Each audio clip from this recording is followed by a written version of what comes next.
Okay, Sounds of Decay 2 is Hand of Kalliach, Corey. I love a husband and wife team. The Scottish duo of Sophie and John Fraser have returned with their second full length on Prosthetic Records, offering their unique blend of raspy pagan metal laced with Gaelic folk melodies and lots of words I have to look up.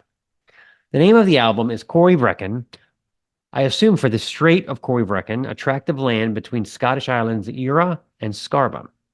Then there's the Gulf of Corey, which is apparently the third largest whirlpool in the world. I'm telling you, the convenience of looking this stuff up, it almost takes the fun out of it. Back in the day, we just sit around and smoke a lot of pot and try to figure out what iconoclasm sweeps Cappadocia meant. At any rate, the new record is 41 minutes with 9 songs, mostly milling around the 45-minute range. Sophie's voice is absolutely dreamy, floating up against John's guttural rasp and guitars that swirl heavy power chords with traditional folk elements that would not sound out of place played on a bagpipe. Continuing with the geography lesson, we get to Diogaltus, a word that translates unsurprisingly to revenge. Judging from the angry riffing that kicks off in the track in one of the disc's heavier moments, it's remarkable the effect Sophie's ghostly vocals have when they swirl in, completely changing the mood of the track. John's guitar style is very distinctive, specializing in a sort of shred-heavy folk style. Want to know what a serene groin is? Sure you do.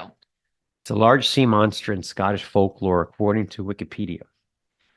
The legend has it that this monster was large enough to feed on 7 whales at once, which actually rivals some of the women in Stacy's office when they have a free lunch on offer. Anyway, this is one of the strongest tracks on the record. The verse is stormy and full of rage, but giving way to Sophie's luscious coos at the chorus. John's double pace aptitude, yes, he also plays the drums, is particularly impressive in this 4+ minute epic. The last track deserves mention, despite its lack of a Gaelic title, of Twilight and the Pyre, moving from gorgeous harp-like intro featuring Sophie's lilting vocal and some violin for almost 3 full minutes until John storms in the back door with some very cool mid-tempo riffing, crescendo-building hooks before offering another Gaelic-inspired shred lead.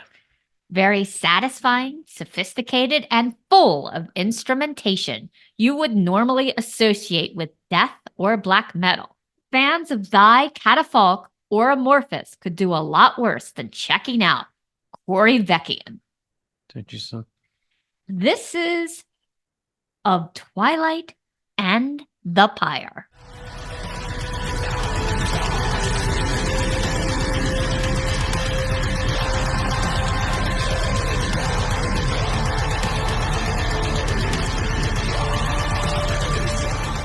This is the Snaggletooth Extreme Metal Podcast.